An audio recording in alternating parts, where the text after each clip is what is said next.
Start. Good to go. Okay, I'd like to call the meeting to order. Let me get my agenda out.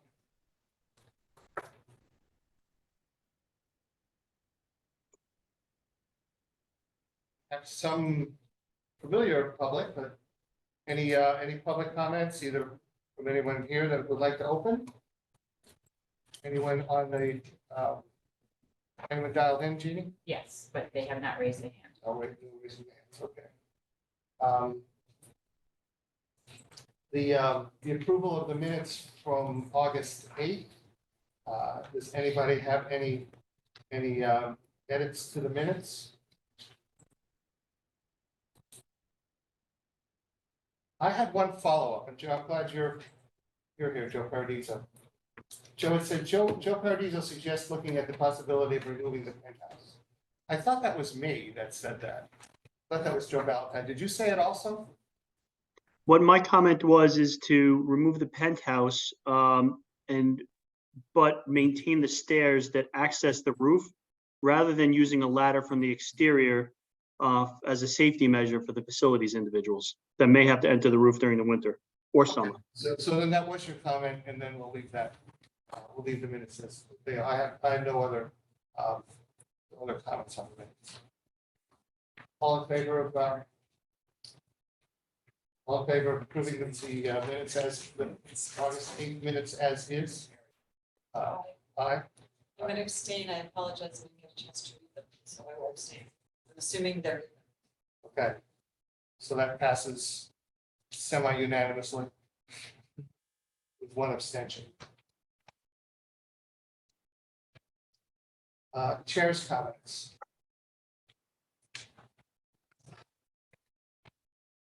As I found out just a few minutes ago, that Bill McMinn has not retired. He's usually been my go-to guy for answering questions like covering the academy windows and protecting them against foul balls in the ball field. So I did not follow up on that from last week, from the last meeting on the 8th, but it will be for me to follow up on. And Bill might be the one who has a solution, or Austin, you may be involved too. It would be Bill, but I can assist him in doing that. Okay.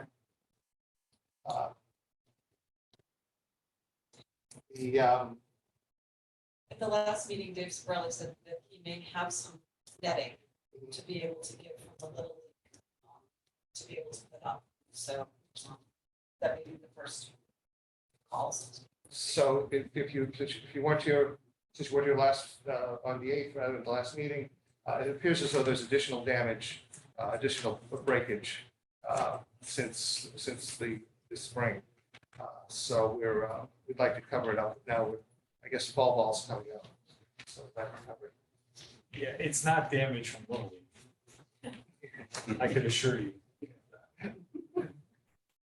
I would pretty much expect that. We should for this, at this point, I'd like to get it covered. Again, because just as a follow-up to that, those windows are going to be saved. They're going to be reglazed, but the frames are going to stay. So it would be important for us to protect them.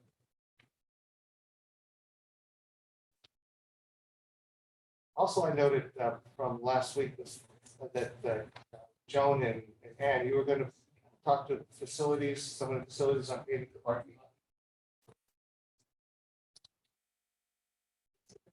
Paving, Paving the parking lot. that was in the minutes. Okay. Okay. No, we're gonna look at, The CIP. and see what the schedule was and if it could dovetail with the project. So yeah, I did not actually look at CIP last week. The last couple of weeks. Were crazy. So we'll postpone that, any report on that till next time, along with the baseball, the windows in the ball field.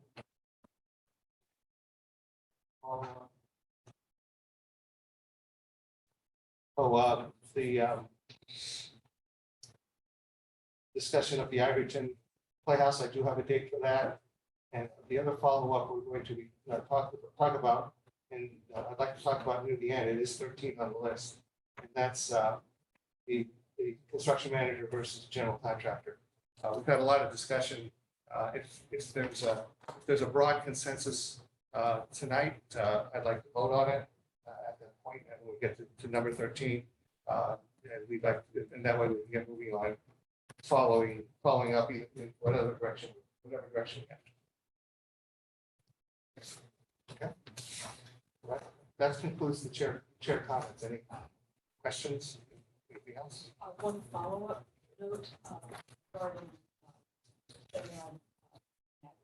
options for leaving, looking to have that conversation. I think at the same time that we're planning to meet with the finance department to discuss grant options, which that has not been scheduled. Funding options, not grants. Yes, thank you. Yeah. So we did get some questions back from bond attorney, so we're going to see if we can have a meeting with bond attorney and director of finance and get this done correctly. Most likely, it will be what's considered a political action committee, so it's a nonprofit PAC or nonprofit be created in order to do this, and then that would be donated, and at the same time the donation comes in, it would be a special appropriation out. So there would still have to be a town meeting, but it would be a wash. It's a thought process, but we want to get all the details and really know what we're going to do before we ask the public to do something. So it's a town meeting to create it, but not every time. No, it's not, there's no town meeting to create anything. The private citizen needs to create it. It would be when the donation actually happens to the town, it would have to be a town meeting to accept the donation and then take that money and put it directly into this project. So that would still require a town meeting for bond council. So we just want to verify all those facts before we move forward.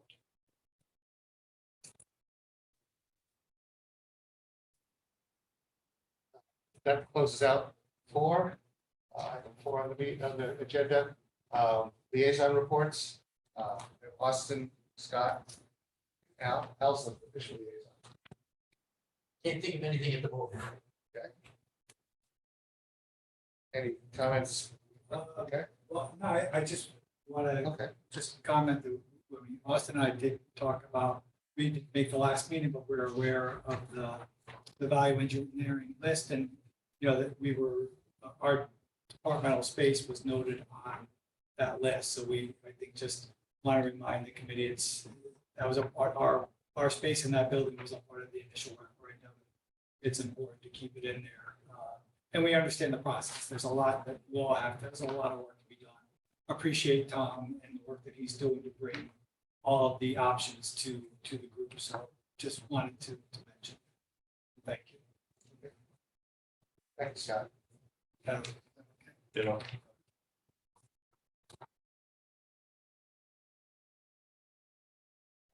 Invoice packet. Is that applicable?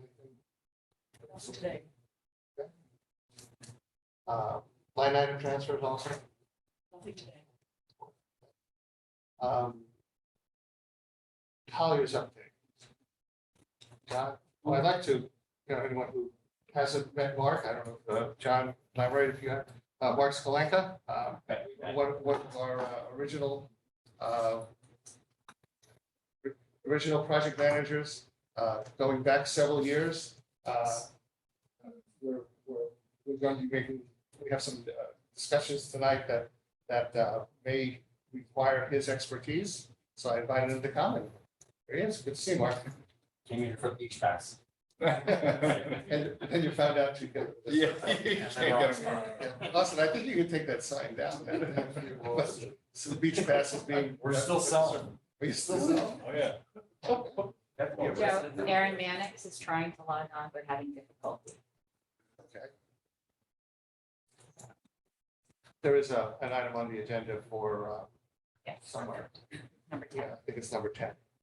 But first, John or Mark, did you have anything to add? We don't have anything further, anything of significance and further time to the business items coming up. The QA&M update. on our desks is a version of a drawing, a change in the design of the building. And Tom was going to report on it tonight, not only on the design change, but the have it, Tom, that there are any significant cost differences between the current and the old forward design. PowerPoint, is that possible? Kind of heavy lift. I'm an old dog learning a new trick. Fish comb, thank you. Okay. So. Let's plug in.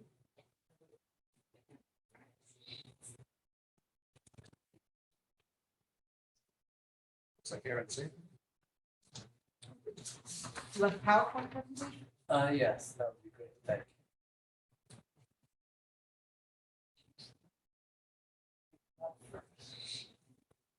And you want to-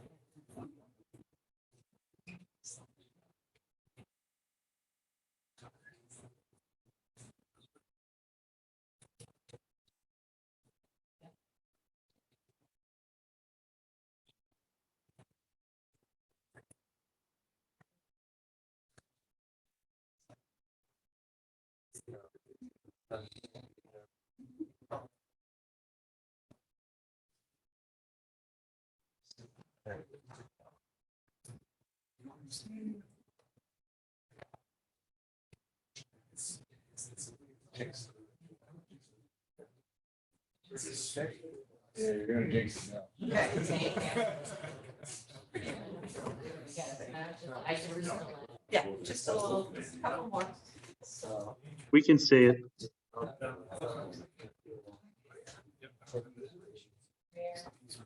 Wait, Oh, that. They want that. I don't have, I didn't bring this, John. I printed Sharon's- Did you print? John. Yes, I printed. Do you have it digitally so they can send it? Oh, wow. Well, tell them I would Have it on. be presenting in concept. Do you I'll wanna present those documents. That'll be a question. No, I think it's okay.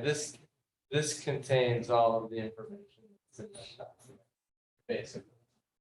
So, over the last week and a half, our team has taken it upon us to explore an alternative option for how to construct the lobby in an effort to save a chunk of dollars because we've exhausted our ideas from a value engineering standpoint. And next slide. Right, can you hit the right arrow on the keyboard? Oh, it didn't go? Oh, no. There it is. Oh, look at that. Next one. Okay, so what we're proposing is to, instead of demolish, instead of gutting the total classroom bay, to reuse the existing classroom bay, put a stair and a ramp on the exterior of the building that gets you to the main level, and then put an elevator in the lobby. Great. Maybe one more. Perfect. This is a basement level. So this is the main level plan.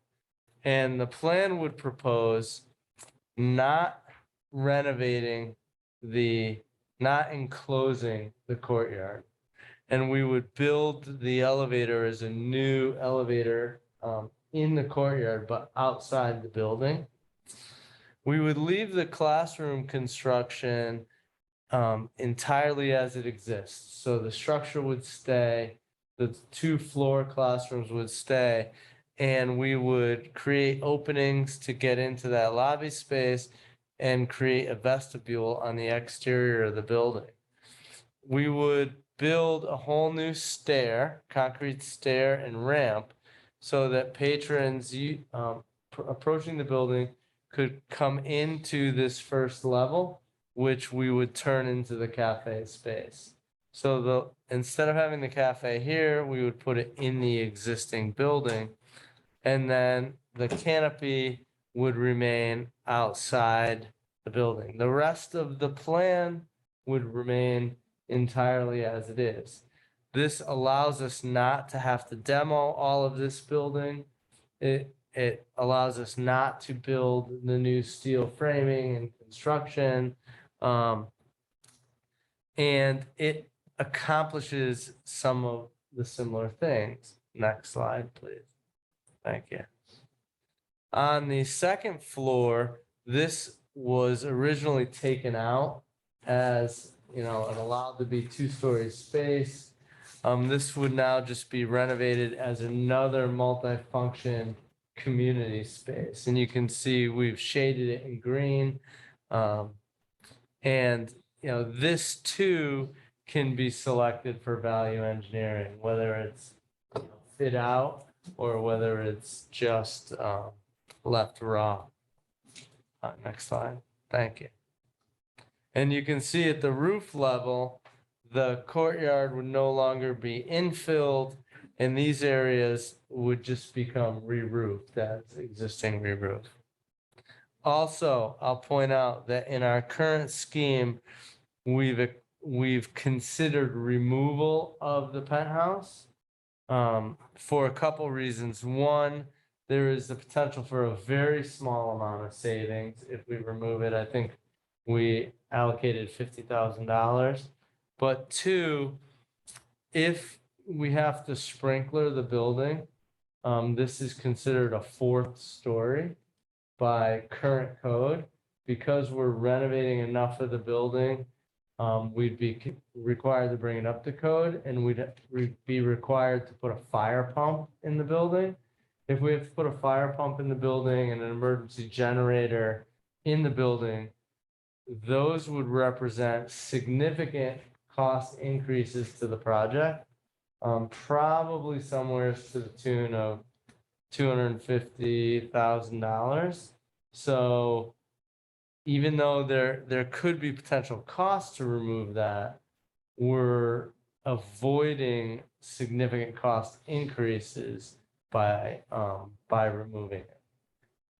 Thomas, just a sprinkler component, or it wouldn't be accessible or occupiable, where you'd have to get stairs and elevators and other pieces to that space? Well, the penthouse wouldn't be accessible, but it could be used because there's equivalent spaces elsewhere in the building. But you have to make it accessible. We would not have to make this space physically accessible because it's an existing space. In our cost evaluation, it costs about the same to just clean it up and put a new roof and windows on it than it does to actually tear it out, infill the roof framing and put a roof on it. So I think there's a little bit of savings, but Would you still maintain access to the roof through that? yeah, we could use the existing stairwell to get access to the roof in that area and just put a roof hatch over it. So you said if we need to sprinkler, so that when will we know? As of right now, we're presuming that we're sprinklering the building. I'm still waiting on the water pressure test. And we still have to have a conversation with the fire marshal. So we're presuming as if we have to do it. I contend the code gives us that flexibility, but I haven't discussed this matter with the fire marshal or the building official yet, so Now, the budget that we saw last time included it. that's correct. Oh, next slide. Thank you. Is closing off the penthouse an option? Just sealing it off? Is that a viable option? Well, I think cleaning it up and renovating it or removing it are the two options. What do Because you mean by removing it? removing it, just taking it off the building, that's what we're kind of proposing. The whole thing? Yeah, and just, provide a roof area. I think there's a number of benefits to it. I mean, it's a nice space, but it needs a lot of work. It's not accessible. And again, if we're forced to provide a fire pump for the building, an emergency generator from a mandatory perspective, I think we're gonna incur a significant amount of cost and scope to the project. And is that because it's a fourth floor, Tom? That's correct. Okay, so 3 floors, you don't need, there's a fourth floor, then those codes kick in. That's correct. Okay. Yeah. So, here are the original concept designs for the front entrance. Here, this was done during the study phase. You can see we have this curtain, curtain wall, and you can visibly look into the lobby. And this is where we were tearing that whole section of the building out with a straight canopy. This is a more recent design where again we have the curtain wall. It's all glass. This is a new 2-story lobby. This would be the revised concept where what we plan to do is to cover the existing facade with storefront glass, which is less expensive than curtain wall glass. And we would line up the storefront to align with the existing window openings. So right now there's 1, 2, 3, 4, 5 window openings at each floor. So from the outside, it would still maintain the appearance of all glass during the day. At night, it would look like there was, punched openings because the light would come through those punched openings. But in the daytime, it would still have a similar appearance and it would seal that side of the building. And then you can see we have a proposed stair and ramp, and we've extended the canopy to cover the ramp area and a new vestibule. So it has a similar appearance to our original scheme. And we would save some money in going from storefront to curtain wall. But most of the savings are in leaving the existing structure. Next slide. And then from a 3D perspective, this is how it would look. Access to the building would remain the same. It's about 7 or 8 steps up to that first floor, depending on what the final exterior grade is. Maybe that can come up a little bit. And we lose a step, and then there would be ramp to the outside. You can see this is what it looks like with the penthouse removed. And you can see that the elevator is kind of peaking above the roof there. Hey, Next slide. Tom, Yep. quick question. The elevator space going into that center courtyard area, does that eliminate the need to excavate when you have the steps up to that first floor? It eliminates the need to do all of the excavation except for the hallway that we're gonna break through. Right now, there's an existing crawl space under that entrance classroom. And we're gonna have to underpin the foundations so that we can create that hallway that connects both sides of the basement. I really think that's essential. There's some cost to do that, but yes, we've eliminated all of that excavation work.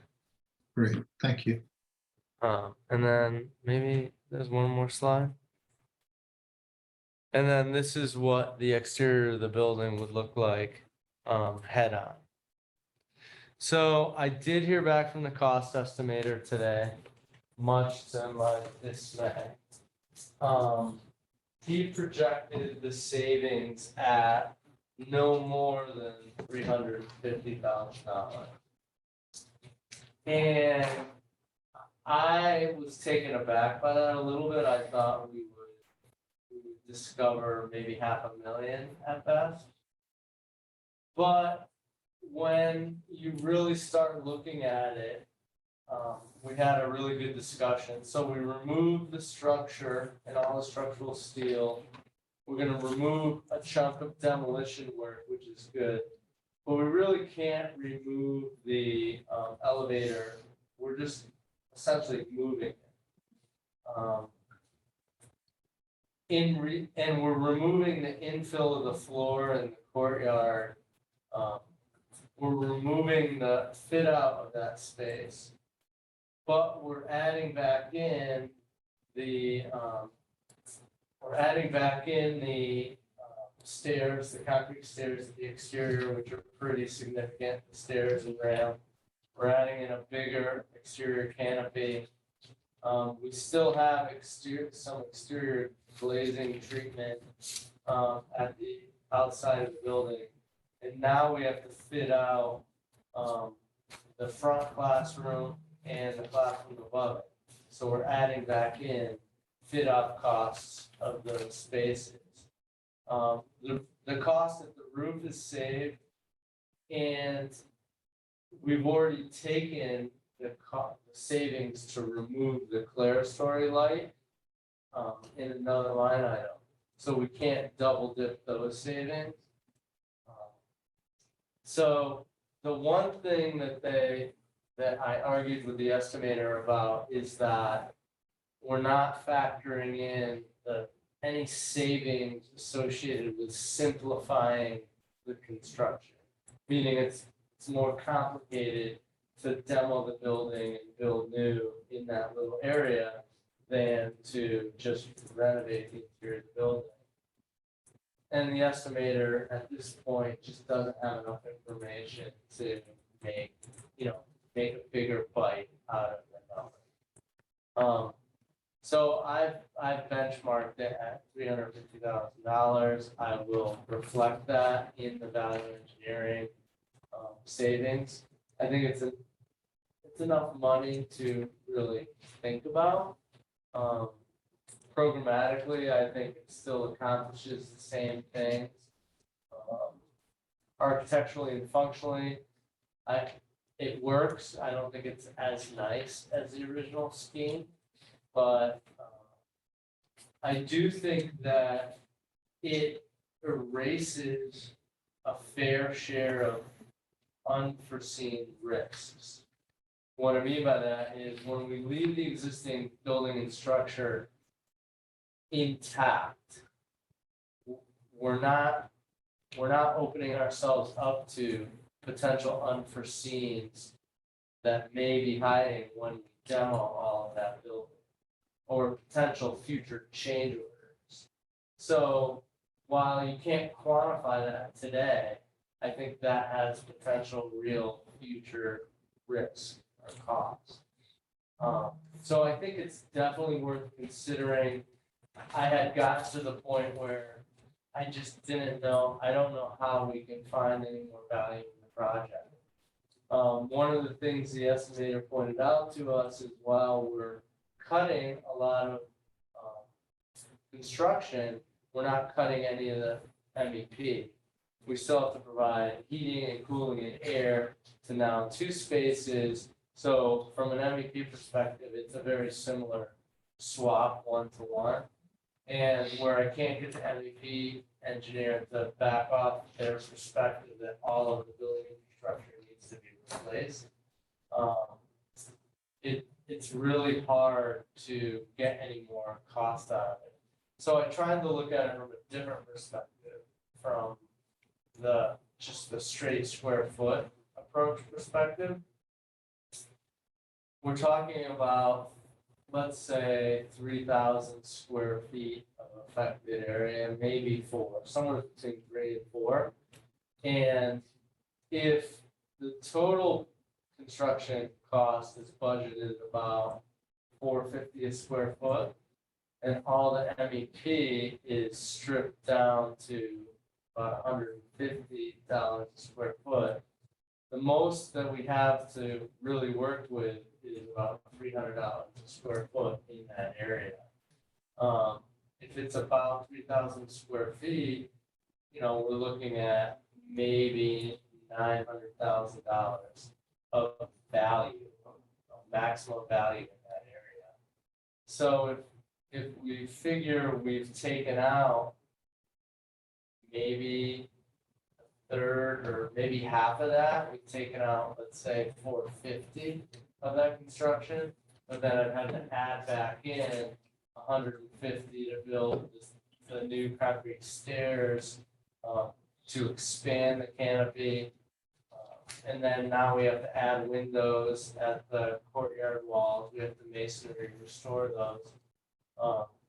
It starts to kind of make sense. So as of today, I'm on board with the $350,000 number, much to my chagrin, but I think we've saved $350,000 if we take that direction. And I think we've potentially avoided a number of future unforeseen risks. So Tom, just have a question about so we are losing MEP treated square footage. Correct. In the courtyard. But we're gaining it on the second floor of that space. Yeah, but no, that was always gonna be commissioned space because you had the second story of the, Well, sort of it's- volume. but it's not floor area from a square foot standpoint. It's just fully volumetric space. So, yes, I would argue with you from a pure square footage standpoint, maybe we could save that MEP impact, but maybe it's 1,200 square feet at, maybe it's 1,200 square feet at $150 square foot. Or $100 a square foot. Or $100 a square. Right, foot. and I think there is some savings by not finishing that space out. This was always a finished two-story space, it just didn't have the floor, still. heating, cooling. Additional lighting and, additional power distribution. Listen, you're preaching to the choir. On this. I hear you. So maybe there's a little bit of room to expand that number. Maybe we're missing something that we're adding. I think it's a good ballpark to be. Guess what? If I had a comment, it's, we don't need any more square feet. We've got 50,000 square feet in the building. If there's a way that that space could be just, again, volumetric, that wouldn't hurt us. But like classroom on the second floor. Yeah, I don't know how. I don't know how you do it, but If I take the floor, let's say I just demoed the floor and just let it all be one volumetric space, then I create other problems. Now I have to brace the exterior Yeah, walls. But the point was, we don't, if there's a spot where we can save dollars by decreasing the square feet, we don't need that. That large amount of square feet. At this point, the only significant thing left in the project is that mechanical, electrical, and plumbing upgrades. And if there's a way we can do less of it, or take a completely different approach to the building, then that's the only way, that's the only place that we can take a real bite out of this project. Could you explain one thing for me before, and that's if you go back to the main level, you could either bring it up here or. Oh, yeah. You got this. Yeah.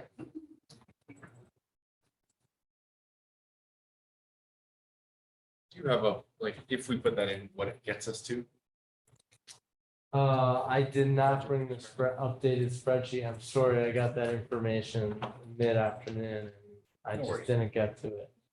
It would be somewhere around 100, 1.8, 1.9. Over, If we took over, everything else. if we took everything else, it would bring about, to about 1.9. Yeah. Okay. Oh, great. It's a lot. See? Including that. Including. Yeah. So this is the main level. What does that space look like? What had been the interior of the building, that's unfinished? Oh, the courtyard? Yeah, what does that look like in this? Ooh, I have a few renderings, I think, at the end of the slide. On the inside, it was look like, I don't know, what does it, Keep going. what does it look like? what it looks like today. There's an No, elevator. Okay, so this is what the front lobby might look like. So we would turn that front classroom into the cafe, some soft seating, and you would work, walk through that space when you came and went. Next slide. So our thought was we would turn that courtyard space, try and turn it into just a rock garden, something that has low maintenance. It could be an oriental, like grasses or something landscaped in a very simple way, so you could use it, maybe get access to it through an interior stair or we'd try and create a door so that at least you can get in there and maintain it. It's not an awesome space, but one of my thoughts was maybe that's an opportunity for artwork. So all of those spaces look down into that courtyard. Is We there? have Madison Mile, right? Yes. So, Tom? put one on side. Next slide. Is it covered space? Oh, maybe the next one. Yeah. It would not be covered. So we open it to the sky. room. So if whatever was have to be waterproof. Whatever. Oh, Green. yeah, no, currently it's outdoor space. Right. It has a lawn and it has a yard drain and The color of So- the lawn is. understood, but I'm thinking it would have to be made, some sort of, courtyard. And, again, that's where some of the cost offset is, because we have to now do something there. There's an assumption that drainage. We don't, we could just leave it unfinished. You're correct. That's fair. So, There's drainage. and maybe go back to the title, the very first page. But this, Yeah. the sewers, the septic. Thank you leach for helping. field is underneath there. And that's going to be dug up. Some version of that's going to be changed. Decommission. Can we just look at the lowest level slide and just, because we quickly went by it, but. Oh, the basement Yeah. side. So this is what I was kind of talking about. So currently, this entire rectangle is crawl space. There's a way to get into it. It's a really high access hatch. But there's no way to get from this side of the basement to that side of the basement. You have to go up the stairs, walk over, go down the stairs. We would propose underpinning the foundation on this exterior wall of the courtyard and here so that we could make that corridor go through, and then the elevator would connect that corridor. So that would give you elevator access to both sides of the building. Again, it's a function, it's a good solution, it's functional. I think it should be considered by the committee.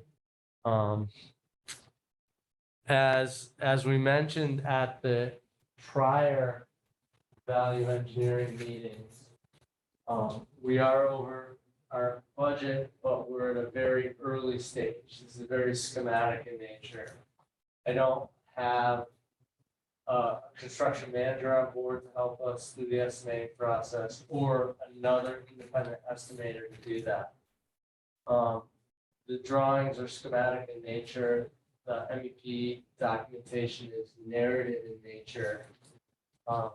To really fine tune the costs, I believe we need to go through the design development phase. However, I did indicate that I felt that we really needed to close the gap. I think we had a gap of about 2.5, and I really felt we needed to find about $1.5 million so that our delta was really only about 10% before moving to the DD phase. So I still contend we need to be in that range before we go to the DD phase. I think we really need to continue looking for cost savings measures, and I think this is one that should at least be considered. If we turn space into storage, do we have to keep that space? You have to temper it, yeah. So to protect the building, you need to keep it 50 degrees, 55 degrees in the wintertime, and in the summertime, keep it, under 85 or something like that. So it has to be tempered. I'm just wondering if there's some, like, if we start to eliminate, we cut scope in that lower level. Is there an ability for us to say, to your point, we don't need square footage necessarily? We take some of those areas that are probably partially underground, probably will maintain pretty well already, cut some of the MEP cost out of our budget. If we say that's not livable space or usable space. So that's good information. Yes, I think we could do that. We could really pare back the MEP scope in some areas.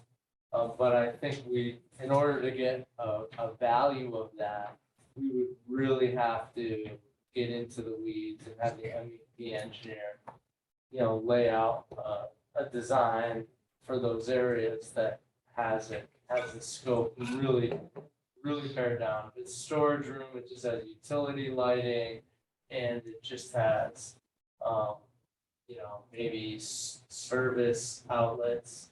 And that's it, and just have supplemental air to temper the space. We could potentially do that. That space was always humid. It had a moisture problem in this school. If we tempered the MEP, would that also cut back on the HVAC? I think you'll need to do something in that space that will keep the humidity in, because it was an awful place in the summer. Yeah, yes, I think you'd have to do something to keep the humidity down, so you have some sort of, dehumidification. Maybe you don't have to provide air conditioning at that level, just, dehumidification is air conditioning, but, maybe there's a different approach. If the lower level is gonna be developed for, let's call it, future development, you put the infrastructure in place, the mechanical units can be sized, but you don't necessarily have to run on ductwork distribution.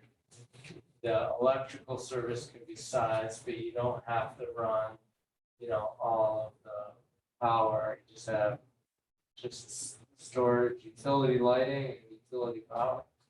If we're not occupying that lower level of the building, potentially that reduces the amount of plumbing fixtures we need in the building. We could just put the infrastructure in, so in the future, you could, develop bathrooms at that level.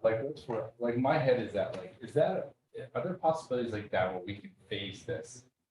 Because if we make a change like you're proposing to the main structure, you're not changing that. If we decide not to move forward with the original proposal, move forward with this, the building is the way it is now. If we do something like we say, we're not going to develop this space right now, we're going to do something lower key, we can potentially, I think that's gonna be hard sell to the public. I think what's going to be hard to not develop the whole first level, that's gonna be very hard sell. in what?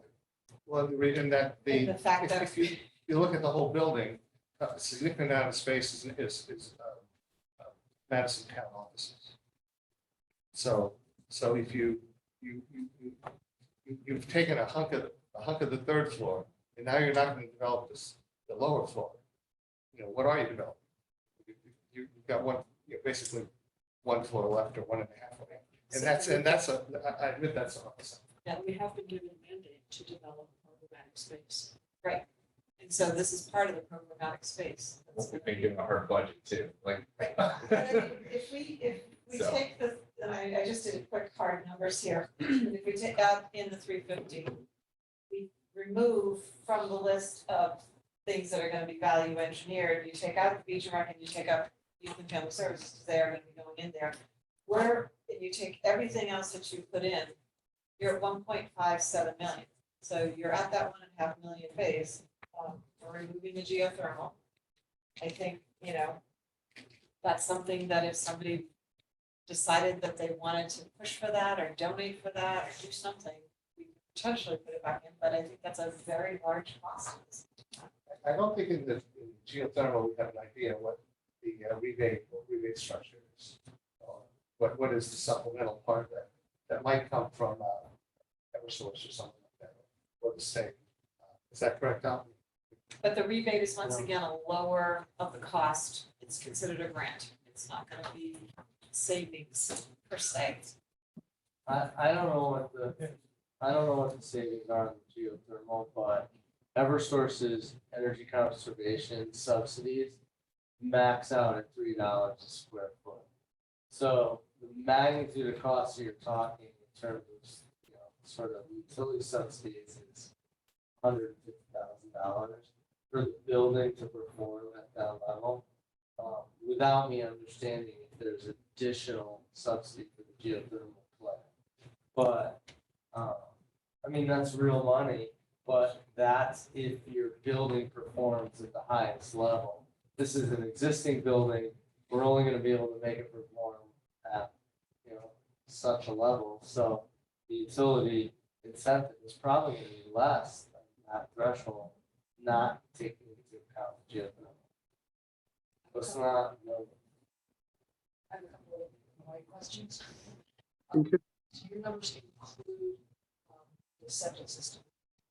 I did the 1.5, the subtotal 1.511, 322 from last time. I took out beach and rec. I removed the youth and also removed youth and family services off the table because those were a mistake. And then they added the 350K back in. That's how I but you got. did not include adding in any of the add alternates, Nope. which is the, Which is the septic system.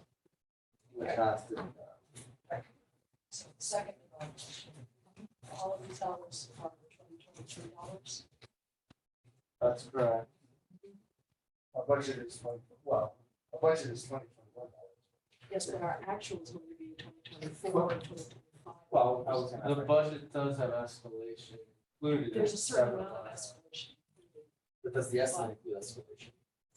Just to, The estimate itself does not include escalation, but it does include estimating.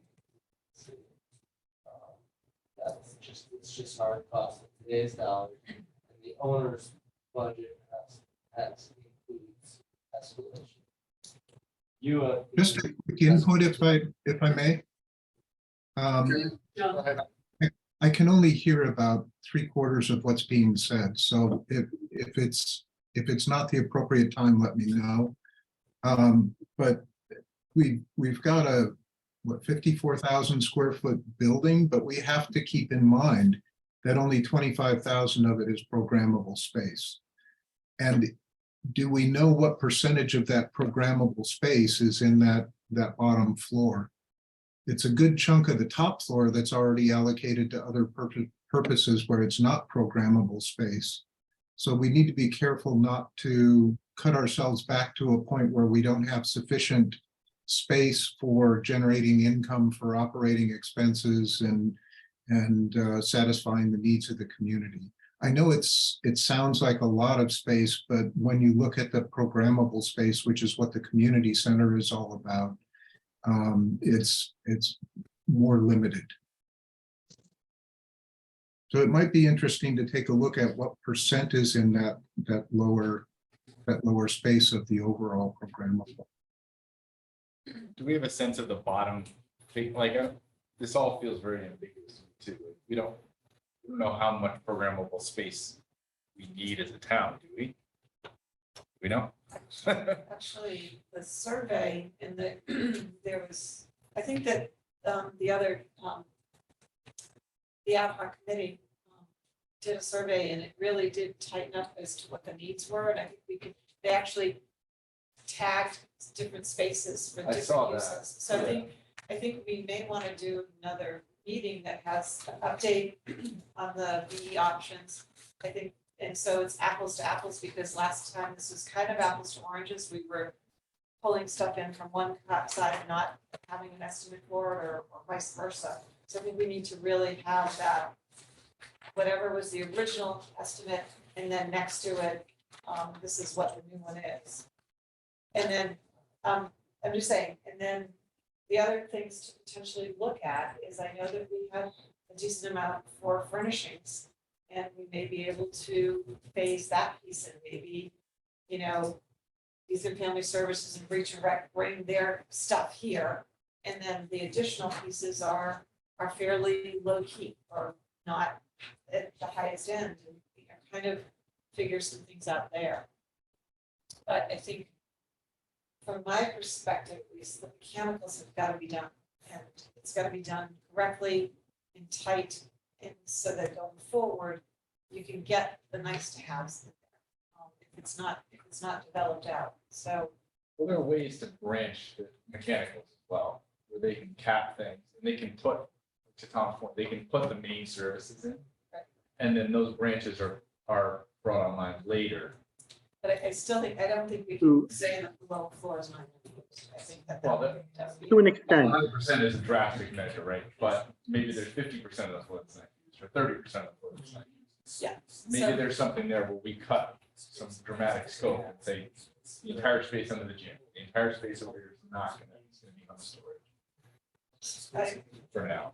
I'd also point out, I understand this is a hard conversation, and a hard discussion, and we'll keep working at it, but the reality is we have X amount of dollars, and if anything that we can do or anything that we can value engineer that can be done at a future date in a simpler way, it has to be considered the E option. If you can fit a portion of the building out at a later date, then, you know, that's something that's gotta be considered as a realistic BE option. The infrastructure, listen, more than anybody else in this room, I hate spending money on stuff that goes in the ground or you're not gonna see, right? Or you're not gonna touch, that stinks. But if you don't have a roof and windows and mechanical system, you're gonna lose your asset. You have to protect the asset. And it just hasn't been protected over the years. So unfortunately, that. Just to make- those are the priorities. Just to make sure that I'm clear on the point I was trying to make, I'm not suggesting, we're limited by the budget. I completely understand that. We're going to have to make some hard decisions about probably limiting some of the programming space that's available. But we need to try to minimize that as much as possible. And as much as possible means when you're out of money, you close the wallet. And based on that, I think it makes sense to get back together with the advisory committee at that point and assess, are we able to cover the primary concerns and needs of the community in the space that remains?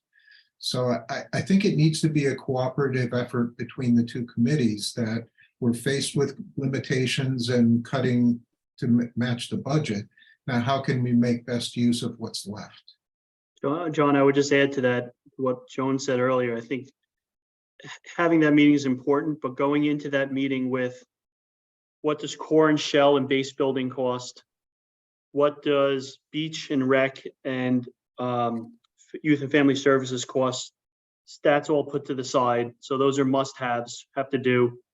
And then, as Joan said, what's then the cost roughly per programmable space, so we can intelligently say the kitchen cost is roughly X. These common rooms cost X per square foot. So then we can have an intelligent conversation around, if we talk cutting programming, what does that actually look like from a budgetary standpoint to get us to one number? And then in the other small bucket, you know, the architectural changes, you know, roughly what does, you know, that save us? To go into that meeting with the advisory committee, so it's transparent when we talk about making changes, roughly in a ballpark, what is that going to get us? think that makes a lot of sense.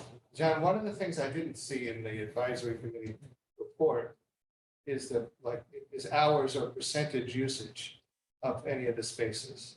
Each of the spaces had a use, but if the usage is 90% of available hours, that's one thing. If it's 30% of available hours, that's something else. Was that information in and I just missed it, or is it available? Because to say we've allocated a room for this and a room for that. If each of them is at 50% usage, then you could cut one of those out. Yeah, I completely agree.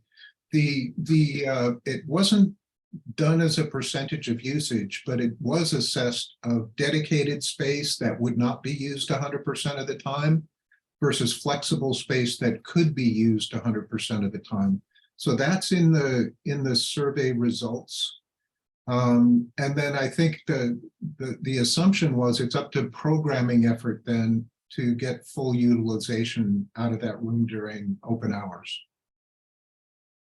I think as we've seen with the senior center, you build it, they will come, that's fairly tact programming wise. Right, and like John is saying, the majority of the space is flexible space.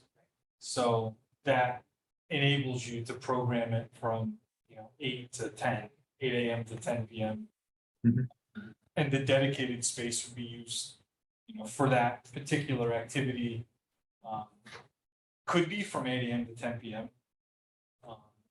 But until we know what we're getting, it's hard to say.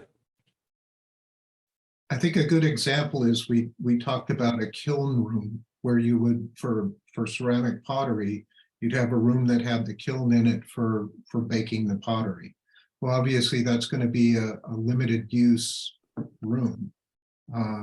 So that would not be used 100% of the time, but it's relatively high in the list of community wants. So we would just need to sort through those things and figure out based on that what makes the most sense. I have a process question for 1, 2, 3, Tom, John, and Mark. We are going to be charged with making some pretty decisions that have a dramatic effect on, marked effect on the usage and the space available in this facility. We're making it with estimates that are square foot based on square footage, which is not the, it's a good estimate, but not a great estimate. How far and how do we go forward? Do we make those decisions now and with the costs that we have, or can we define the estimates more closely so that we can make more informed decisions? Because this is mostly a renovation project, there are some things you want to decide now, because you don't want to let the design team continue to design and go back, right? Like if this was a new building, you don't want to say, oh, continue designing an $55 building, and never mind, I'm going to cut back to $40,000. Those you can't do after schematic design. But this is a renovation. 95% of this building is renovation. It needs an elevator and it needs a maybe entry. Those aren't going. What we're talking about is what are we finishing out for interior space? Those decisions can be made down the road. One of the things that I don't know if we talked about alternates, right? You can create some bidding alternates. Like that courtyard, finishing out that courtyard. To me, that would be a bidding alternate, right? The bids can be favorable. If you want to add finishing out a courtyard to hang out in, maybe that's a bidding alternate. It's less complicated to design that and not do it. I don't want to speak for Tom because it's his team that's doing, the lion's share of this effort, but I don't think there's a lot within this building that I would say, you got to make a decision today. Geothermal, yes. Can't design two systems. If you're making a decision on the new entry, yes, make that decision now. You don't want to go back to the original concept. Everything else on the inside, continue to address as we're getting more detailed estimates. I guess my one comment is normally how this process works is design, we get the estimate reconciled, and then we move on to the next phase. Based on the estimates we had, we were 2.6 over our call it $10 million. I recommended we find as much value engineering as we can to get closer to 10% over. Because I feel that a 10% gap is manageable. We find that whether it's in scope or changes. Additionally, because we've only done schematic drawings at this point, as we refine the design, we can, be more specific about what we're providing. And then the next phase of estimating, which is the more detailed phase, we will have 2 estimators, or we will have an estimator and construction manager working with us to help us fine tune the scope. And I think we'll have more resources at our disposal to make sure that the costs we have are really on point.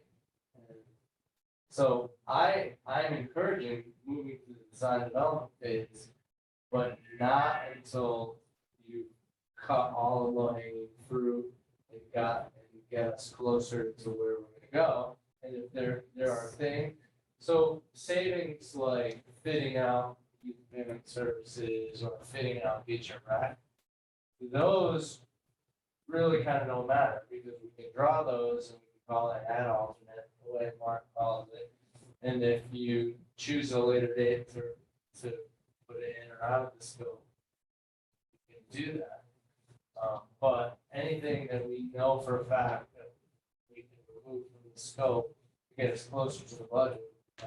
I also think that you've got large volumes of space. You got the gym, the existing gym, there's a big volume of space that I know you want to use. There's a fair amount of cost going into that, could be an alternate. Keeping the rest of the offices, other spaces as, we need that, right? For the gym, we'll fix up the gym, we'll clean up obviously, fix the windows. But is it a new floor, is it a new stage? Who knows? Maybe we don't defer that. Make the same argument for the lowest level. There's no actual immediate programmable space. That also could be, it as an alternate, the entire lower level. So I think there are chunks of volume of space that you could design, right? And say this entire space is an alternate. So we get a bid that says, okay, we can afford them, we can ask them back in. Just a strategy that you can consider. What's maybe Joe, this is a question for Joe. Yeah, I'll give you the floor. What's the political ramifications? What happens to say, well, you're just gonna need more money later? Well, I think that if we know what the dollar value is, then there could potentially be fundraising to create a stage and soundproofing and to fix it. That's what we're gonna have a meeting with the bond council. Because this was concept out there. And so it really ties back to what was in the original listing of scope and what went into that. Because the public didn't see the details behind it, they just had general numbers. I think it's still a little fuzzy, and that's why I want to say we want to go apples and apples and see where we do things. I think politically, I think we got to get as much done as possible, and I think we, along the way, need to keep the public informed. So once this thing is happening and we say, okay, we've taken this off and we have a public hearing and we say, this is what we're doing, guys, before we go out to bid, this is what we're going to be bidding on. And we give the public the information and we get feedback. And if there's strong feedback to try to get more money in on top of this, then we can potentially go to a town meeting and get more money. But I think we need to keep the public informed each time that there's big changes. And I think if you do that and you call town meetings, you say it's an information session, it's not a town meeting, but come out, put it on signs and say, you know, come talk about Academy School, and we do presentation. By that time, you know, either at high school or at Folsom, to show what's happening, then I think it's easier to defer that kind of thing. I don't think you're gonna get buy-in to defer beach and rec and youth and family service. I think you really gotta take that off the table, period, and sentence. I said you potentially could defer, you know, a new floor. The floor looks pretty good and it could be sanded. I don't know what shape it's in. I have no clue, or something could be laid over it. Because that's a very large gym, you know, maybe you don't put the basketball courts up and you say, we're gonna have pickleball for now. And that's it. We're not gonna do anything else. We'll do some pickleball. So you don't have some of that larger equipment potential. Some thoughts. You know, the full millwork for the cafe. I think that could potentially be off, and we find something else that might, or high end that may work, or we ask for some donations of material or donation of different people. I mean, we have a really generous construction based town. You know, half of Strong Field was, you know, the field house was donated by contractors that wanted to get this thing done. So I think we have some opportunity. We may have opportunity on the outdoor space. You know what I mean? Maybe we don't do anything with the outdoor space except that the entranceway, and we leave that as a next phase. That's a potential. If there's a good savings there. I think people say, I'd rather have the money go into the building. We can always landscape later and do things later with the town under CIP. So I think we've got to have some options to present. But in order to do that, I think we've got to kind of go through and say, okay, here's what the original ask was. Here's what we're saying now. And here's the things that we could potentially do as the alternates. Thank you. The alternates. You can isolate those next innovation estimates. It doesn't have to be after bids. We're doing the next design development estimate. We can say, tell us what the cost is for the chimneys. Tell us what the cost is. We can isolate those, so you know, as we're progressing with the design and as the construction market's changing, right? It's spiked a lot. Hearing things that it's leveling off now. It's not as quickly as it was previously. So maybe the year when this goes out to bid, people will turn it, go fake. At least we've got a plan to be able to tackle the core of the building needs programmatically. Those two guys. May I? Let me see if I can take a crack at an answer here. Trying to weave together a number of thoughts that are in the air. Tom, I imagine almost every project you work on eventually has to have this conversation. Yeah. I think what the public expects from this committee is to build as much building as possible within the budget. I think as AJ pointed out, we need to include the bones, the infrastructure, the things that can't go back and do later easily. And so my sense is this ad alternate idea, we build as much as we can and then identify the ad alternates. And in the future, as part of the town's ongoing operating budgets every year, which the public votes on, the town will eventually take bites out of this project each and every year. You sometimes hear the term capital improvement program or CIP. Those are the dollars we build into the annual operating budget, which the public gets to vote on. And we make it very transparent and public what we built in for that year. So my sense is we've got some good momentum going here. I think we should continue to build as much building as we can, keeping a firm eye on the fact of we have to include now what cannot easily be retro accomplished later. And so I think some of the early decisions on infrastructure issues and mechanical, electrical, and plumbing, as unglamorous as those are, I think we have to make sure we get the bones right. always add on later. Will some segment of the public be disappointed that the entire building isn't complete? Yeah, but we're facing extraordinary times right now. And what's important is to get a building open and operating as much as we can, and we will grow into it as a community, both financially and programmatically. So that's my best answer to your question, Joe. And, okay. Then I have a question for Austin, it's, yeah, oh, Austin, you wanted to speak, I'm sorry. Yeah, so Al, I agree with you 100%. But when we talk about opening a community center, right, everyone has in their mind what that means in town. And, you know, hearing this and understanding what's happening and knowing, you know, we have a set dollar amount that we're trying to get to. I'm envisioning in my head, you know, 2025, we're having a grand opening of the community center. And you guys hand me the keys to the community center to open. And there's no gym, the basement isn't touched. I'm set up for failure from the jump. And in order to get the public's buy-in to let us, you know, not do the bottom floor, or not do the gym, and then delay those things, that's going to be difficult to do.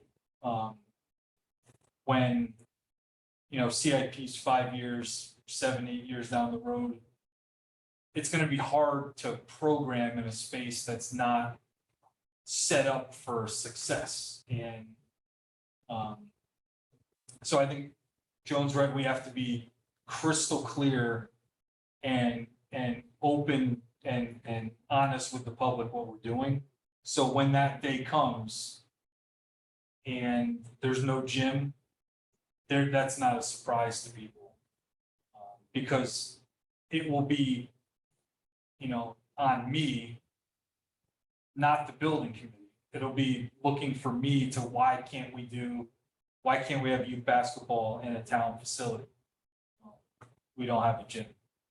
Why can't we have space to do X, Y, and Z? We had to cut that out. We only had X amount of dollars to do it. It's going to be hard for people to swallow, because when people came to referendum to vote for a community center, everyone has in their head what that means. And what we're talking about today isn't what that means, but it's money. That's what it is. And it's going to be hard to swallow for some folks to realize that. I just want to add to that.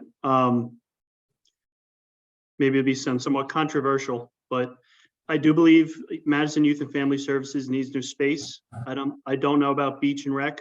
I don't know their facilities. But again, the referendum was for a community center with some town offices in it. I heard someone say preferential treatment, like those have to be done. I think community center and town offices need to be on equal footing. So when we discussed cutting one versus the other, and what we save money, it needs to be on equal platform. So, I mean, I'm, as a member of the community, I'm listening and I'm getting the sense that this is a town office now with some empty rooms in it. On day one, you know, you hand someone the keys. If that's how it appears to the public, I don't think we've accomplished what we were set out to accomplish. Can I just chime in? I do think, in a way, for what Joan was saying, getting the public informed about where we are and the reality that you're all faced with, you are essentially picking your own poison for what you want to do publicly. Yes. In a way, you can't go to the public and say, you know, we don't, what was envisioned was this thing with a beautiful skylight and an open foyer, and now that's going to clearly be different.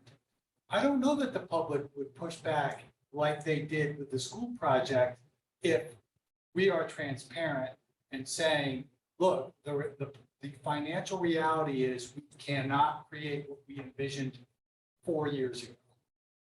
The public might respond very differently to this if we all approach it in a way that we are clearly saying, this is what we set out to do, here's what's changed. We can have what we initially wanted, but we're gonna need more money. And allow the public to weigh in at that point, or whether it's like private groups that maybe want to step up, or somebody who wants to see their name plate on the stage because they sponsored that stage.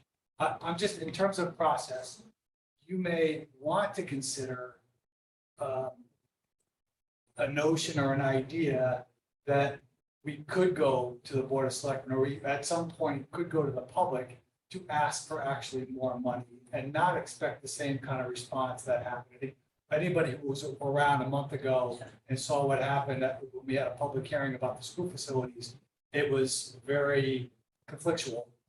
I'm afraid of that too. And for somebody who's had to stand up for my programming space, I understand what that's like to face public pushback, criticism. I just don't know that we would get that same response. And you might want to consider the potential of if we've informed the public that there may be an avenue to ask for more funding. And that people may respond positively. But until we know what we can do with the dollars that are allotted and what it's gonna cost to do the rest, we can't go to the public. So that's, I think, and the decisions that, this is the path we're going down. What does everyone think about that? And hear the comments, because in the public hearing, it's just, no one's voting on anything at that point, it's just informational, and it can drive what we're doing as well. I mean, depending on who shows up to the meetings. I mean, we've got a great survey that says these are the types of activities we want to see. And it doesn't mean that those activities can't go on. They just may not be able to go on a pristine stage, or you may have to rent the lighting equipment to bring in order to do a show, in order to do that. Or certain things I think we can kind of go through. And it's not just, I don't think we could look ourselves in the eye and say we've done our job until we can answer those questions.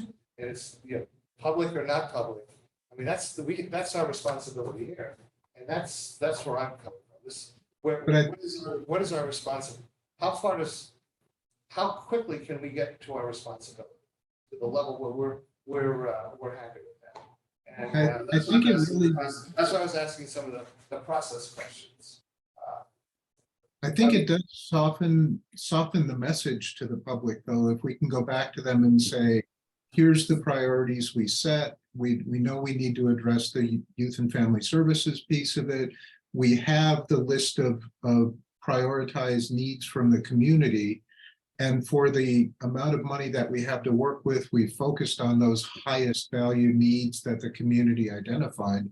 I think that really softens the message going back to the community and saying it may not be everything that you originally thought, but it's the most important things you thought. I'm going to try to synthesize a way to go forward without having heard all this. It's a question maybe for you, Tom. If we decided on some of the majors, the mechanicals, between the two designs, the geothermal and non-geothermal, and asked you to design essentially an empty building or a shell, something a little more than. And we went to the design development phase, and then we added. Then with the money we had left, or a promise or the ability to, or at least the chance that we might get more money, we could fit out the building based now on a much better estimate of what the basics are going to be, what all the mechanicals and walls and abatement is going to be. The work would fall on you, that's why I'm kind of asking you, and maybe Talia's can say if you've ever tried that before. It's just bullshit, judges.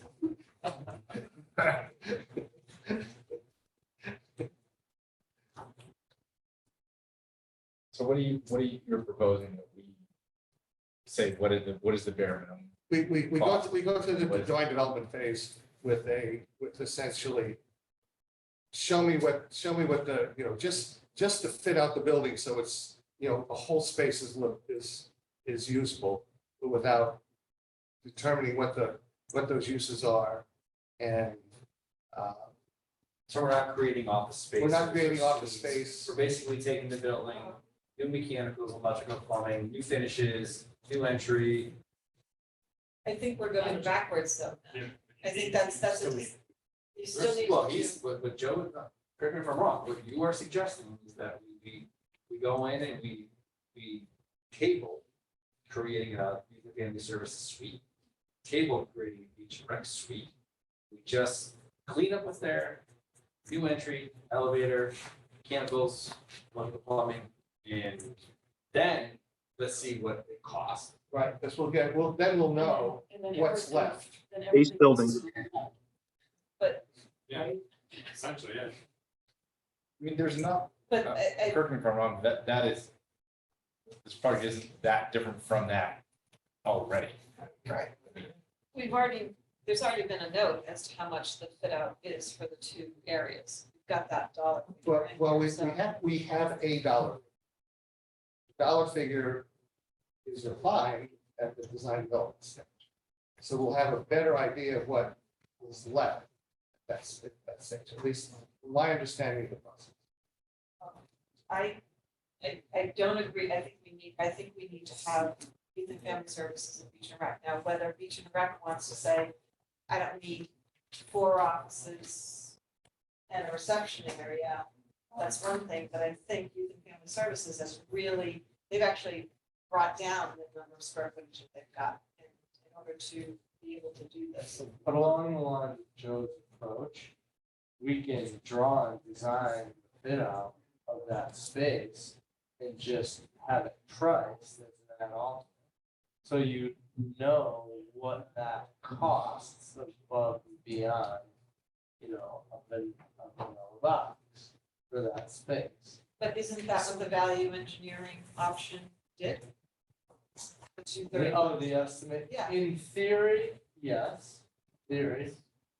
But what I'm hearing is we would end up with, okay, this is what, at the design phase, this is what the have-to-haves are going to cost us. We are left With a better number than we have. Right. With But they with have the to have balance. change. You still have to see if you have these office spaces and the have to have. I know you're defending Yeah. Madison Family Services, but Madison Youth and Family Services is not, it has to be considered as optional. It is a very high priority, but it is an option. I disagree with that. Joe, Because it was part of the referendum. We can. I think Joe is suggesting not that we wouldn't do anything, but rather that we better ideas of the costs for the individual components, what the fit out would bring us. And what the base level of cost it takes to bring the building up to code. Right. So, But your mechanicals are gonna change based on the number of offices is my point. Your electrical is gonna change based on the number of offices. Your plumbing, everything is gonna change. All the toilet, all of that stuff will change based on the design. So So the mechanical, I think in the grand scheme, those are fairly small. Like I'm putting in 10 outlets instead of 5 outlets. It's well, I mean, not huge. we've got toilets that aren't in the size that they were under the original building. There's, I don't know. I think if we value engineer down to nothing, then it's, I think what we have, I come back to what was in the original estimate. Let's get us what now current costs are of that original estimate so that we can justify it. Then we look at the different areas with the other committee and see what we can cull out. Based Yeah, on, I don't think it's value engineering down to nothing. I think as Joe was saying, it creates just that base building, and it's actually then fair to Mount Youth and Family Services, Beach and Rec, because you can't take the entire cost of their space and say it's up to them, right? That's what it costs to move them there, because there's a base building cost for fit out, for clean renovation, mechanicals, everything just for that space, regardless of what we use it for. Now, if you strip out all that base building cost, the delta is what's really it costs for Madison Youth and Family Services and stuff to move there. So it's fairer to them. And strip it all down to base building, so we know at the very core shell finishes, this is what we need. And then to your point earlier, Joan, then we could start talking about what is the programming cost to put X, Y, and Z in this spot. The other factor here that I'm not talking about, there was additional grant money that this program got, but we can't use it because it has to go to reduce the cost. Right? Correct.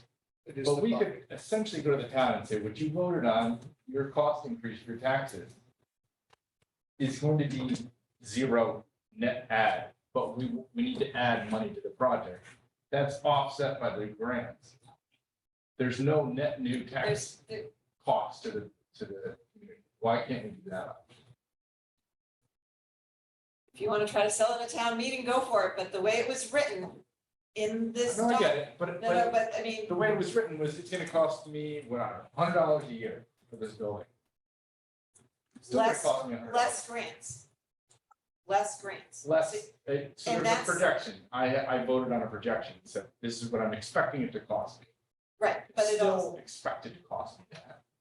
It was written at max. I would say this is, at this point in time, until we get real numbers. And I don't think you want to try to go down that road because then Yeah, I mean, that's what Having- I'm trying to understand. the person who's on Facebook listening to the theorists out there, the conspiracy theorists, we're gonna get, this project is gonna be way over budget as well. They're gonna say, oh, you wanna add $4 million to the budget, which is true. You're costing out $4 million more, but you're only paying on the bonding side. People are not seeing that differential at all, at all, at all. They're being ramped up by people who are saying, see, it's gonna cost you more money, the project's costing more money, your taxes are gonna go up. So I think that honestly, from a community approach, if we can get really solid numbers, if you wanna do it where, okay, this is the building and these are the alt ads. But I think the priority of alt ads, the number one priority of alt ads has gotta be, youth and family services and beach and rec. Now, beach and rec may come back and go, instead of 4 offices, I can do it 2. And we'll just share some space or whatever. Or Scott, you may come back and go, I got that many offices, let's cut it down. That's something that they can come back to us if they want to, or if they feel as though need. But you've already brought down the square footage, which was presented as part of the package to vote on. Youth and family services is getting less. And there's a lot of folks in this town that utilize that department. The impact. So I don't want to underestimate making that truly an alt ad, because that to me is not, because it was part of, there's going to be programming, there's going to be youth and family services, there's going to, in order to program, you need the offices there. That was part of what people voted on. There was actually a package that went out to the community with the tax bills. And Joan, all I'm trying to do is try to keep the discussion of the priorities within the building out of down now, not try to make those decisions now. And get an idea further down the road, once we get the design development done, of what the building's going to cost and what the assets. And then from there, I think we have a better chance to get public input, and we have a better ability to be sure that we're not promising something we can't keep once a budget, or once an estimate comes in that's higher than maybe what we thought.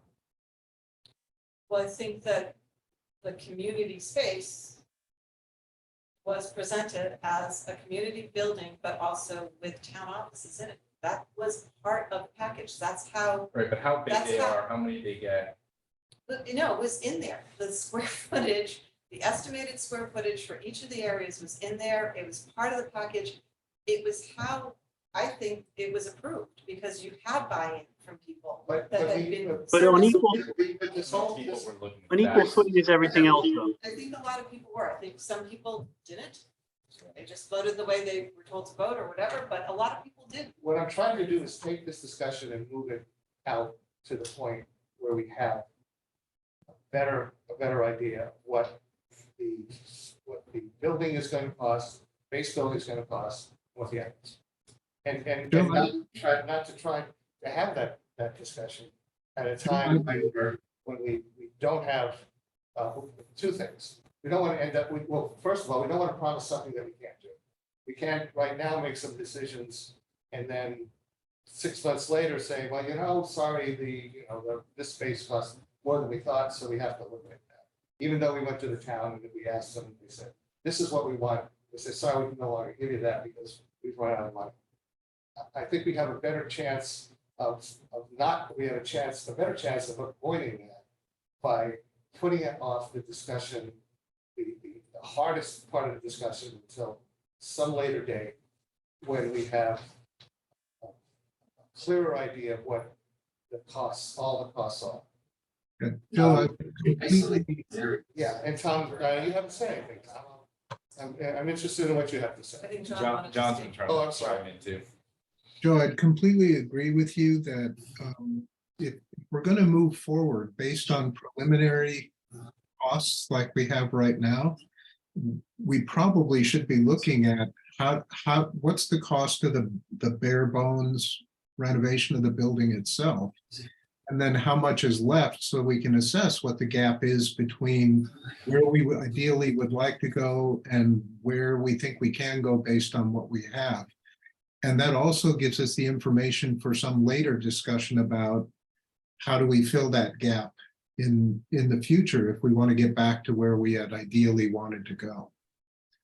So Thank you, John. I appreciate it. You said it better than me. I do. I always like that when somebody helps me out that way. Technically, I don't think your idea is a bad idea. I think it's a good idea. You design the core, the shell, the improvements, then you would design them under contract. We design the family services space. We design each rec space. The committee can decide, which of the other spaces we design. Maybe we design them all and a bunch of them are at alternates or they're priced out.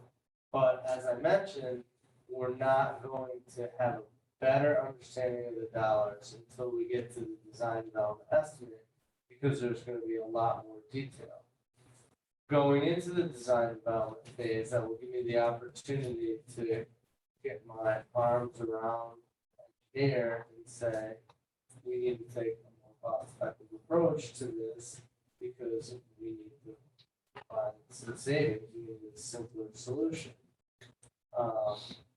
So I don't think your approach is a bad approach, but I do think if you as a committee have an opportunity to identify value engineering items that we don't need or that we should potentially consider removing from the scope of work, now is the time to do it, especially things that would have a significant design impact or design change. I hate to use this new lobby design as the example because I like the original design and I think you should do that, but there's no going back. Once I move down the road in one direction, if I have to go back and redesign it, then I have to charge for that. The mechanical systems, right? Are we gonna do a geothermal plant or are we not gonna do a geothermal plant? Because if I design it one way and then we switch, there's more cost to it.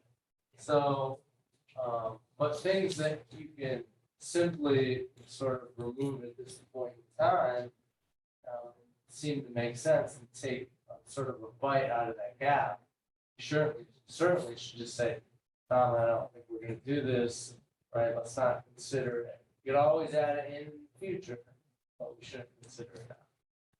That's it. So do we want to get a new value engineer options, including the new design for the elevator, and then have that list, have the what the estimate was and what it is now, so that we can have the two construction pieces side by side. These are exactly identical, and somebody double check that so that we're talking apples and apples. And then we can all start looking and saying, on the value engineer side at least, and we can say, if you want to, okay, so youth and family services, that's an add-up. If you want to make an add alternate, that's one thing, but, that's gonna, we need to make sure that if you're, I don't see going down to where the building is now and just doing the mechanicals there, because you moved the bathrooms, you did a bunch of different things there and upgrades. Yes, correct me if I'm wrong. So I think we gotta start with some level of a design that isn't just how the building sits now and putting mechanicals and updating the mechanics as is. There's certainly the entrance and the geothermal. But after that, I'm not, is there anything after that that you would need to, is in or out? Well, there's a whole list. Some of them, remove the replacement of root access. Good ladder. example. That's something that could be the last one. Just so, let me briefly, just really quick. Remove the clerestory light. Yes. Remove the Academy Street facade upgrades. Yes. Potentially remove the geothermal. Well, you gotta make a decision about that. That's a big chunk of dollars. Recital hall, no, $6,000 doesn't make any sense. Eliminate your operable partitions, that could be an add-on, big deal. In the new plan though, it doesn't have a recycle. I hall. know, just that, Okay, but just right, okay. don't get hung up on the pennies. I know, I'm sorry, I'm teasing you a little bit, you're the finance, right? You get two women here. Remove bleacher seating at the gymnasium. Yes, I can always put that back in at any time. Remove side-to-side basketball backboards. Yes, those can be an add-on. It doesn't, if we can afford them, we can put them in at any time. Eliminate new openings and doors from cafe to activity room. Yes, those don't affect your program any way, shape, or form. Leave and refinish the existing stage in the recital hall. That, I can go either way on that. But you can always finish it. It can always be done at a future date. Remove and fit out the commercial kitchen equipment. Yes, that can go back in at any time. Because you're stubbing to things. That's That correct. was the point. You're stubbing and then we can try to raise funds from that. And that's what makes a perfect example of an add-on. Right. That to me is a perfect example of that. Remove, finish, and fit out in some of the multi-function community spaces. Yes, I can go either way. That's what Joe's actually talking about is he's saying instead of doing it in 2 or 3 spaces, do it in 8 or 9. But for now, I think if you did it in a couple spaces, great. Maybe the focus is on the lower level as opposed to the upper level. Cafe, millwork, kitchen, the beach and rec fit out and youth family services fit out. Listen, the reality is it's my job to identify any potential chances for savings. This is part of the original program. I think it should be part of the building, but I did my diligence to find out what it would cost to locate those offices there. Those could be at alternates. You can identify what the cost impact is. But they really are part of the original building programming. So we should design them no matter what. Remove drywall ceilings in lieu of suspended acoustic tiling, yes. Remove drywall ceilings in lieu of suspended SATC, yes. Those are no brainers. You have a hung ceiling instead of a drywall ceiling. So I think last time we said on the lowest level, maybe not even have ceilings. Was Yeah. that something that we talked about? How much more savings that potentially could be? Yes, I didn't add that to the list, but I think that's something that should be Yeah. considered. So even though it won't there may be some fit out, but it won't be as, That affect Polished. So down there, What? would that affect, if you have the room under the gym, if you don't have it, so we could look at certain things. would that be, I'm sorry. Yes. Doesn't matter. It's fine. And listen, yes, Scott, that's a good point, there's an acoustic impact, but if that's an activity space down there, maybe right now, it's something we can always put back in. Fair, leave it there. I mean, I think Mark made that point pretty well, is anything we put back in later, and Joe even says that, great. Remove the replacement of the roof access ladder, no, that's pennies, that's silly. Remove curtain wall to storefront, yes, that's all day long, we can make that happen. Removal of the penthouse, we're gonna do that anyway. The Plan B redesigns, on the list here. And then there's some other, PVC piping instead of cast iron, yes. And then some of these mechanical options really aren't really materialized yet, those aren't completed. So I think most of this list is viable, and on top of that, we draw in a couple of these items that add alternates. And we've gotten to a point where we're like 1.1 or 1.2, and then you make a decision about, does it make sense to redesign the entrance or not? I don't know. I don't think the committee has to make those decisions tonight. But I think you should stew on them and maybe make those decisions at the next meeting. And then make a decision at your next meeting whether or not we should proceed into the design development phase and what we should be drawing, what we shouldn't be drawing. And then, and so by then we'll have a decision about the CMGC, and hopefully we can also start getting second estimator or CMO. So for the next meeting, then we have an updated value engineer option. We have the apples to apples cost buckets. There was some stuff that's on.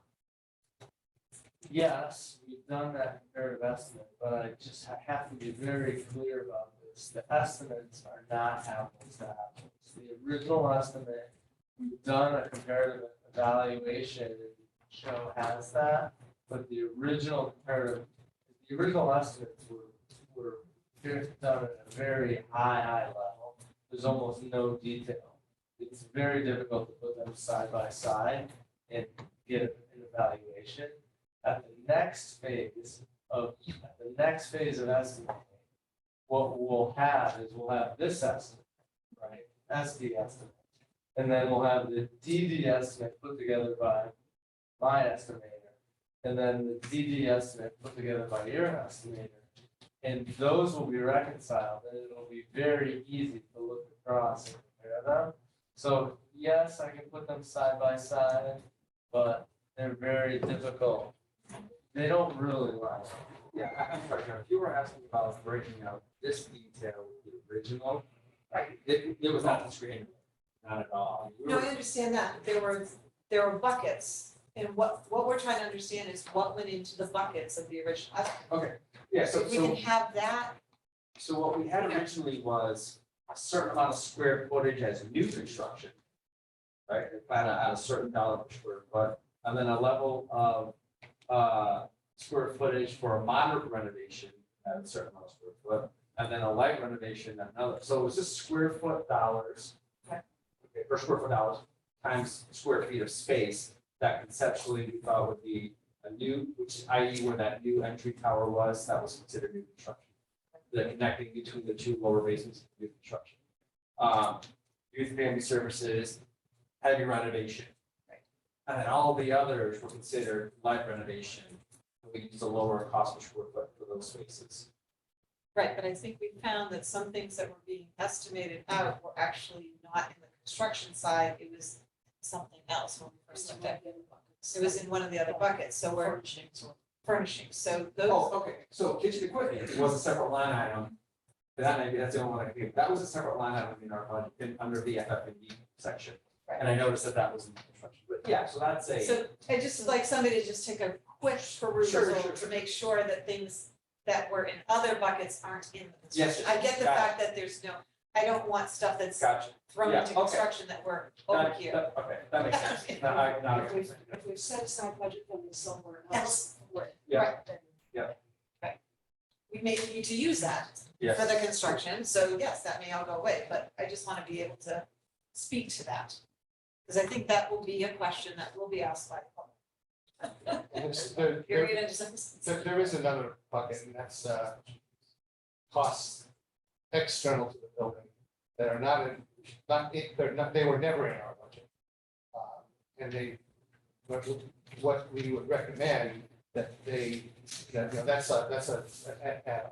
Right, I think all And external. yeah, that was never in our budget, was never considered part of this.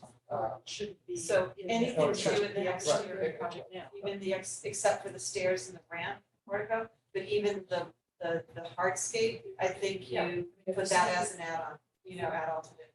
An alternate. The playground roof, alternate, because we can try to find that Sidewalks in general. sidewalks and parking lot in general, Shifting the ball field. shifting the box, yeah, all of those. Right, so all of those, even the parking lot should be probably an alternate in my mind, because we can potentially try to find a way of getting that in through CIP, which is the capital. Would planning and zoning allow that? If it timed correctly, so it would have to be inserted. It would have to be timed at the same time that it would be Yes, open, yes. so it would be inserted into CIP, which some things do have the need, so it just has to be justified. Where my brain gets stuck on decisions is that there's some things here that are gonna have a non-changeable ramification to the project. I don't feel like we have enough clarity about how the town feels about them, what the real costs are gonna be. Where, like, how far off we are from the budget, because the stuff you guys just rounded up was 1.2, it's like we're $400,000 short potentially, and like changing the look of the building. Like, there's the potential we could say, go with the original design, but then we end up over budget, and now we're kind of stuck. Right? And the same with the geothermal, we could say, take it out, and then we've got budget for some reason. Oh, we're way under budget. We really can't put it back in, like, that's a cost to redesign now, right? So that's where my brain is stuck on some of these decisions where I don't feel like I have the clarity to say, And I think Yeah, that's why but- Joe has this idea about so that we can get better numbers and make better informed choices. but I feel like we have to pick, like, you gotta kind of pick the design of the building to move forward, don't you? Right. And that's something that's gonna happen in 2 weeks. That's what our next meeting. Yeah, I'd say stew on this a little bit, but we're not making a decision tonight. It's just not. I mean, I'm gonna continue to look for potential BE options as we go through this, but it's a lot of information. But there's also the reality that at this point in time, this is the best information I can give you based on the content design. Yeah. And every project and every community faces a little bit of a leap of faith. Projects go forward and they come backwards and they go forward and come backwards until you get to the final solution.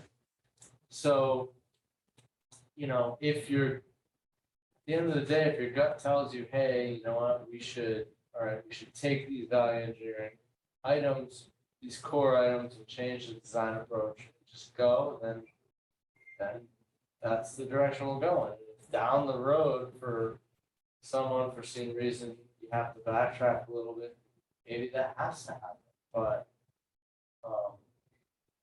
you're still, you'd still be saving dollars.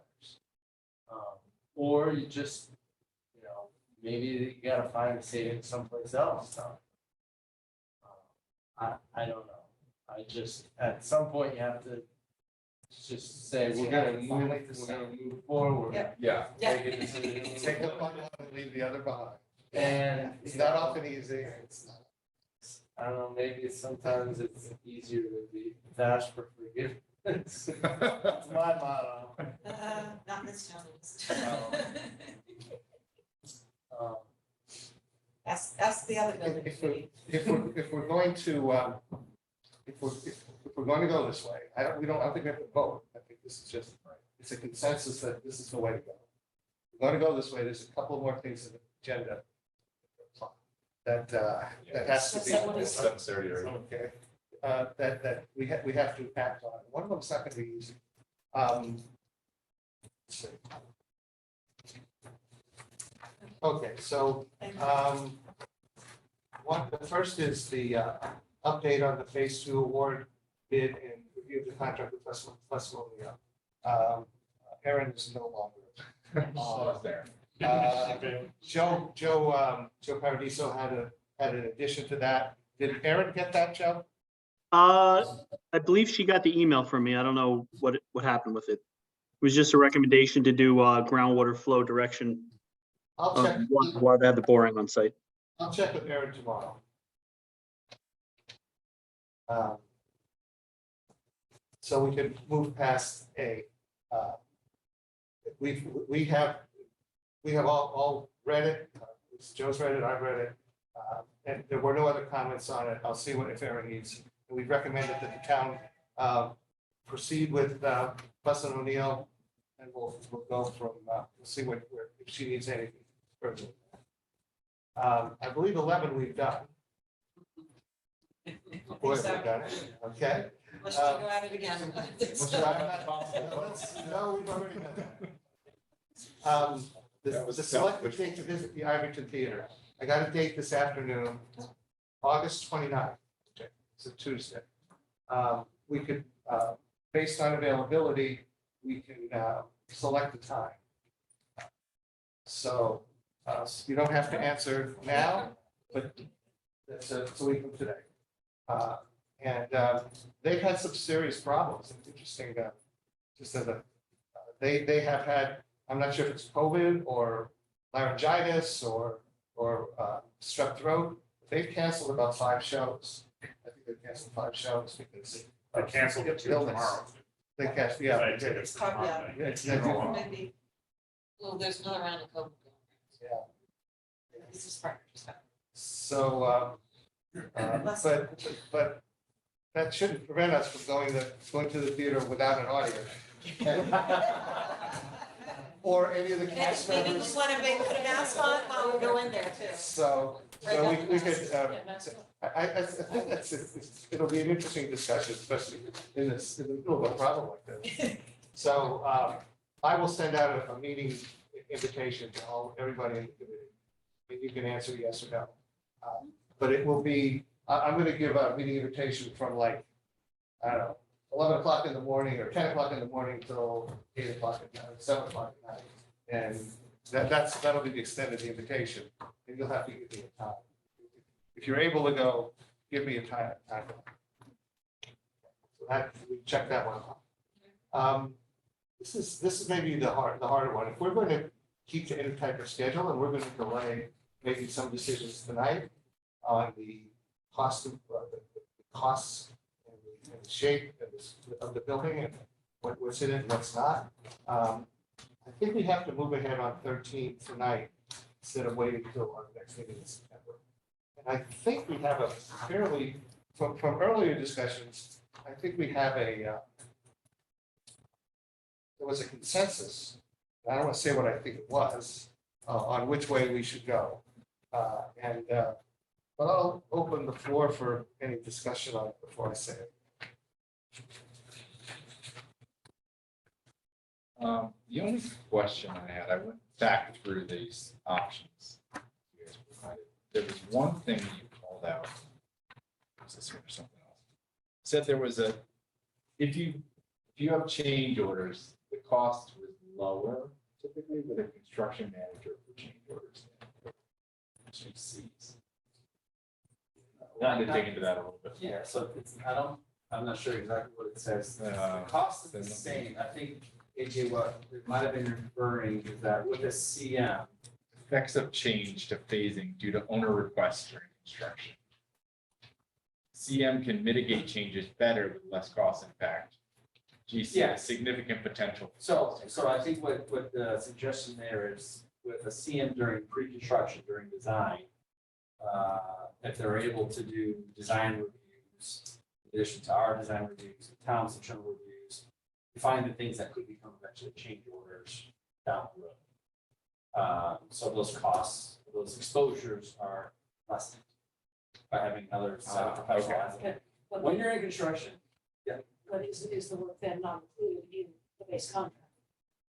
or All of these items that would be change orders if they had. right, so if they're not catching. Right. It shifted the base. Right, it becomes the change order, if it's not caught, corrected, right? So it's not necessarily that the cost would be less, it's just included in the base contract. Yeah, yes, but there's a premium, change orders typically are markups. We consider change order to be at a 20% premium. So yes, in theory, you would have paid for it, but not at the premium price. But that, I think, AJ, is what. Okay. The thought is that because they're giving once you're in construction, and it's change order, whether it's unforeseen condition or pattern or whatever, GCCM, It'll be the same. exact same process and exact same price, honestly. Thank you. Questions? Joe, do you have a comment or opinion, since you're probably as experienced as anyone in this? I couldn't make it out all of it. I couldn't hear what everyone was saying. Do you have an opinion one way or the other, since you have probably the most experience of people sitting in this room right now, except for you guys? No, I'm saying I couldn't make out the whole conversation. I'm sorry. So I couldn't get what you had, the topic. The topic is tonight, we can move, if we can move ahead with the GC versus, and make a decision of GC versus construction manager, we can pick up some time in actually putting that in place. Did you get that, Joe? Yeah.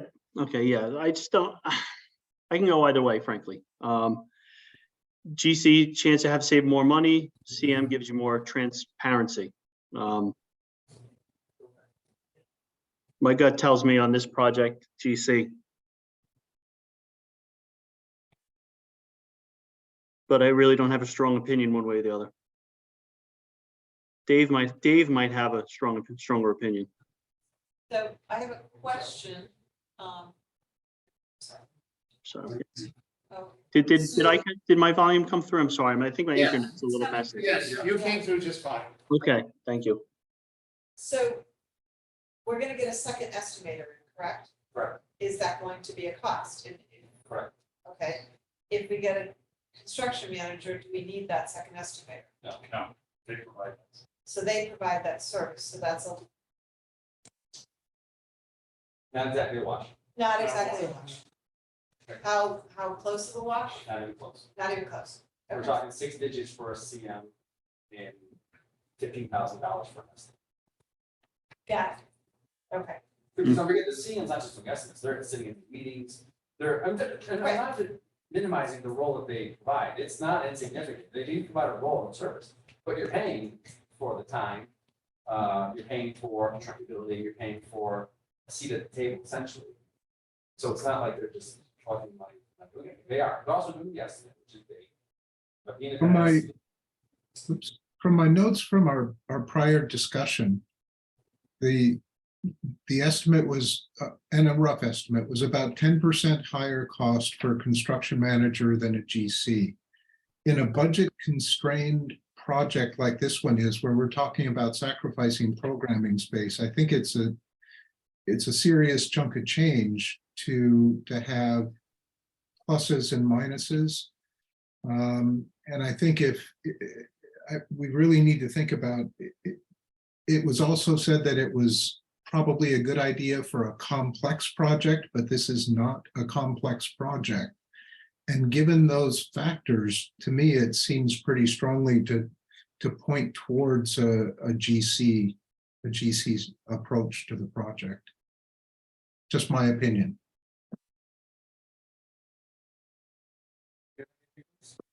GC. Agree with that. Probably.